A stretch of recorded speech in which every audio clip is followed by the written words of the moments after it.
is commonly said that the best accessory you can ever wear is your smile. That is why today with me on set, I have Dr. Valérie, who's going to explain to us her journey on becoming a dentist and also give us some tips on how we can begin our journey to a healthy smile.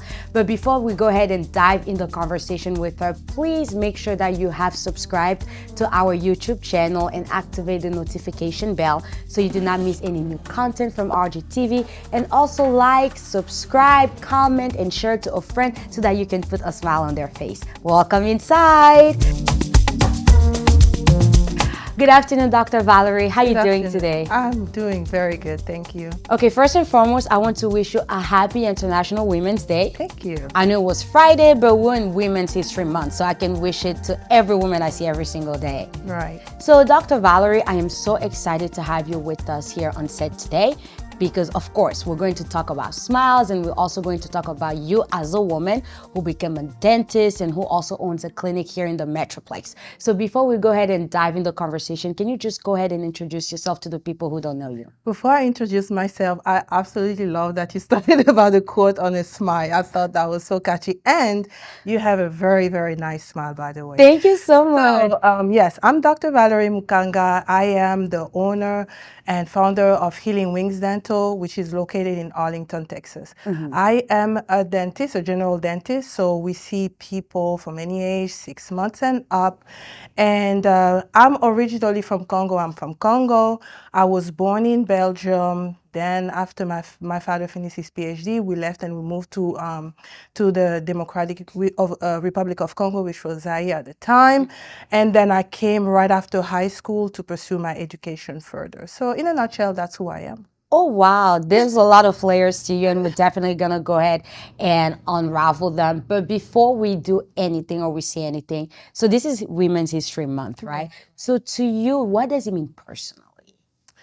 Personally, I think it's a good time, and thank God we have this opportunity here in the U.S. to celebrate women for an entire month. I think it's an opportunity to empower women as far as their value, their worth, what they're capable of doing, because so many of them, feel kind of like belittled or, because of the society, depending on where they've grown up, they just feel like maybe they cannot measure up to men, but we are so full of potential.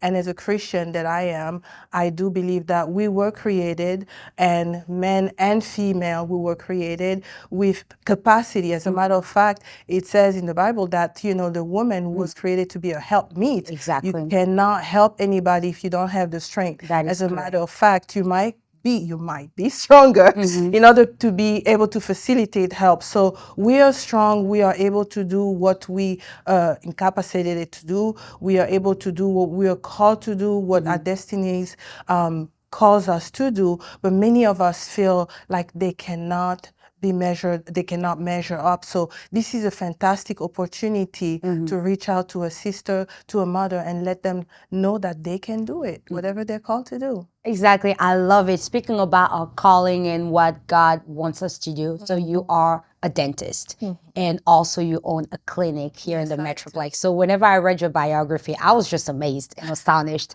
because I'm from like the Democratic Republic of Congo, and traditionally we are called to have careers such as like lawyer or medical doctor, not a dentist. So what actually inspired you to become a dentist and to the point of actually having your own clinic? Okay, so what inspired me to be a dentist is that when I grew up, growing up, there were a lot of people in my family that suffered from dental trauma, dental issues. And I always give the example of my aunt, one of my aunts who, when she had a lot of cavities, and also she suffered from bad breath. So whenever, back home, we will be like in the backyard, just like having a chat in the evening after school. So she was always kind of like really shy, self-conscious, and would always hide her mouth. So, there was that. And even myself, when I was younger, in my teenage years, I was about 15 when I lost a front tooth at that. Wow. So I was affected too. It's when before I came to the US, is when my parents took me to a dentist, and they were able to give me a bridge, which is just a device that would, replace the tooth that I was missing. But the worst case scenario happened in our family, whereby one of my mother's brother passed away because he had dental cavities and it got infected. And so when he went to see the doctor, it was too late. In fact, he had a stroke that day. And so when that happened, I thought, they're just telling me stories. I don't believe that. I remember being on campus when that happened. And it's only when I went to dental school that I actually realized that it is true. There is a tight correlation between dental health, oral health, and your overall health. So when you think about it, when an infection happens in your mouth, it's the same blood that travels to your tooth that travels also to the rest of your body. And one of my friends loved to say that the mouth is right between your brain and your heart. So whatever is wrong with your mouth can affect your brain, can also affect your heart. But really what happened to me, and I will be transparent, is that I came to the US knowing that I wanted to become a physician. Okay. However, God had different plan. So I was on campus and I heard a voice within myself telling me about dentistry. So that's when I had to go and research, and I found out all these things that I talked to you about prior. I believe that it's a calling for me, that's what I was called to do. So that's why I pursued dentistry. Okay, so in everything that you said, I was touched by the fact that you said you actually lost a tooth. Do you want to share how that happened? Well, I had cavities, and back home we don't really go see a dentist. If we feel sick, that's when we go see a doctor. But we don't have the habit constant of checkups. going right to the dentist, as it is recommended to go twice a year. We don't do that. So I had a cavity, and it was just, to me, it was a dark spot. So eventually it cracked, and then eventually I had to lose the tooth.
So, okay, now that you're talking about it, it's becoming really intense and scary, because I know for a fact that those that are from general knowledge, not from statistics, when we grow up, because we eat a lot of candy, so our parents will tell us that we'll be more prone to have cavities.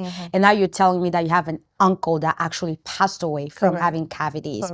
So how can we make sure that we have a good oral hygiene starting at home before we actually go see a dentist? Yes, so starting at home, anytime, in fact, people feel like, children, I had a friend, and she had I think her daughter was maybe about 4 years old, and I was telling her, take your child to the dentist. She's like, no, she's too young. And really, the minute you have teeth is the minute you need to start brushing the child's teeth.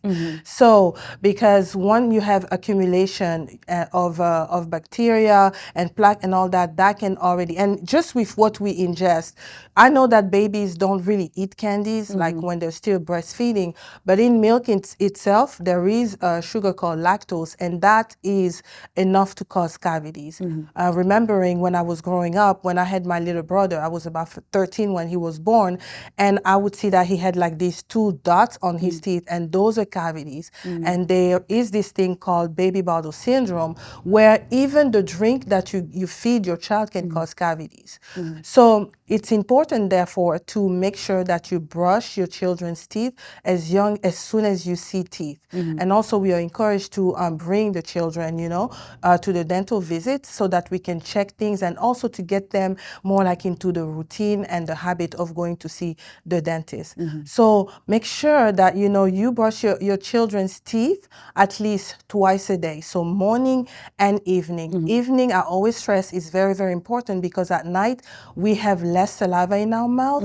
And saliva, what it does is, because God is so smart, but saliva, what it does is it kind of like deters or make it difficult or harder for bacteria to actually adhere to your teeth. Wow. So with that being said, at night we have a lesser flow. So your mouth is more dry, and then you're more prone to having cavities then. So if you did not brush your teeth, all that gunk is what the bacteria are going to feed on in order to cause bacteria. Okay, so Cause cavities, sorry. no, that's fine. Dr. Valérie, so the more you're giving information, the more questions I have. So there's hydrogen peroxide. There is baking soda, lemon, what other solution? Mouthwash, and all of these, flossing. That's one thing I don't want to omit as well. So all of these things are said to be like a good part of a oral hygiene. So what would you recommend when it comes to that? Because from what I'm understanding with the explanation that you gave us is that brushing your teeth is actually enough if you follow the rule of brushing them twice a day, especially at night. I would not say that brushing your teeth is enough, because as you mentioned, flossing is crucial. And the reason why flossing is crucial is because the bristles of the toothbrush are too thick and they don't go between the teeth. So that being said, with the floss, you are able to dislodge all the food and bacteria lodging between your teeth and around your gum area. So brushing and flossing, very, very important. Out of everything that you spoke about, yes, hydrogen peroxide can be helpful, baking soda as well, but you spoke about lemon, and I would completely deter people from trying to use lemon, because lemon is so acidic, like it can start attacking the surfaces of your teeth, your enamel, and causing erosion, leading to sensitivity, and obviously, more cavities as well. Okay. And would you say that also teeth whitening helps in oral hygiene? Teeth whitening doesn't necessarily have anything to do with oral hygiene. It's more for of like aesthetic? your aesthetic and, your self-esteem, as far as, having white teeth, being perceived better. But it's not a part of your oral hygiene per se. Okay, so we spoke about the oral hygiene, which was actually really interesting. Now I want to know, how did you come about opening up a clinic? Because already I know by being in America, especially those that are pursuing any career in the medical field, it's already difficult. And to actually obtain the degree and the licensing to become a doctor is a major milestone. Now, for you who is a foreigner, I'm pretty sure you're an American citizen now, but you're a foreigner because you come from Congo. Correct. And how was the journey to actually opening and establishing your clinic in the Metroplex? So I actually did my studies in Memphis, Tennessee, and after that I did a residency program. So when I came back to Texas, I was working in different offices with different doctors where I was employed in other people's practices. But working for someone, they have their own philosophy, they have their own vision, and sometimes they don't line up with your own vision. Exactly. Because my vision is to be able to treat my patient as family. I want to treat them as I would my brothers or my parents, right? And so with that being said, oftentimes when we're in other places, they might see patient as another number, which is, why it's like, get them in and out, get them in and out. Well, but I like to actually take time to get in to know my patient. Obviously we are focusing on, the treatment and the health, but even having a conversation, there's so many people who are so anxious. First thing, or many people come to the office and they sit on the chair and you come, I hate the dentist. That's like music, like we know that. So I kind of downplay and say, well, I'm not scary, you don't hate me, right? Like, no, not you, but it's about the dentist. So anyway, a lot of people to say have lots and lots of anxiety, right? And anxiety can sometimes be relieved just by listening to the person, by helping them or allowing them to express themselves. So when they start sharing their story, I'm like, okay, did you experience a traumatic event at the dentist? Sometimes not. Sometimes maybe like about what they heard from somebody else. So just taking time to speak to them, alleviate a lot of that anxiety. So to me, it was important to be able to relate to the patient, to speak to them, pay them some compliments and things like that. You cannot always do that in other offices. So, I decided, I always knew that I wanted to have my own practice. So I was, able to actually open the practice. And I think that a lot of what we have is misconception or preconceived idea. Because yes, even if things are difficult, and even for women sometimes, I think that if you are in the mindset that everything is possible, that you put your mind to do, you will be able to find the help and actually get the help that you need and establish the vision that you have. So I didn't let, any naysayer or any, barriers like prevent me. We just go because I know that, like I told you, it's a calling. So I know that my backup, the Lord is with me. So I know that whatever I'm going to do is going to be successful. So when I hear like a barrier or, like a difficulty, we just keep moving. We just keep rolling with the punches. So that's pretty much how. I love it. So before we touch on that a little bit, because now we're entering the aspect of your faith, why are people afraid to go to the dentist?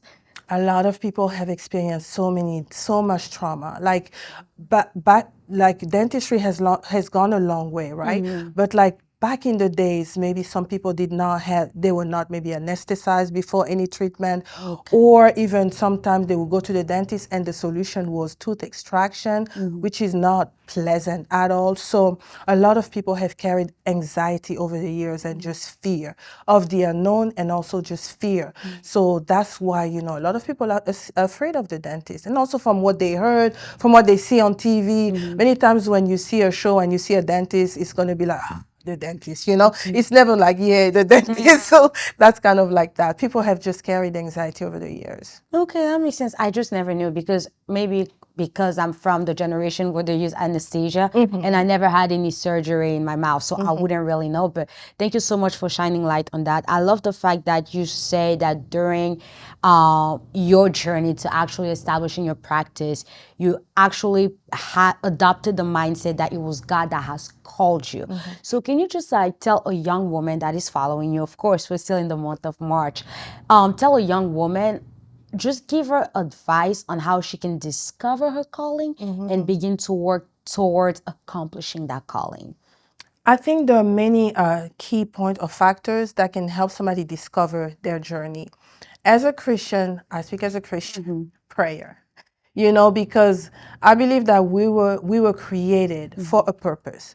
So that being said, just kind of like a manufacturer knows the car that they have built, the Lord knows what He created us for. He knows what lies within us, what He placed within us.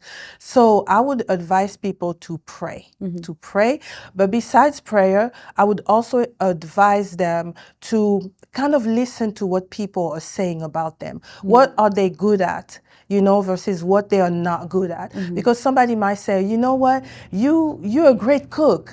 Maybe you can go into that. Maybe that could be a gift for you. Or you speak so well, you convey your ideas. Perhaps you could be in communication. Or maybe you can advocate as a lawyer.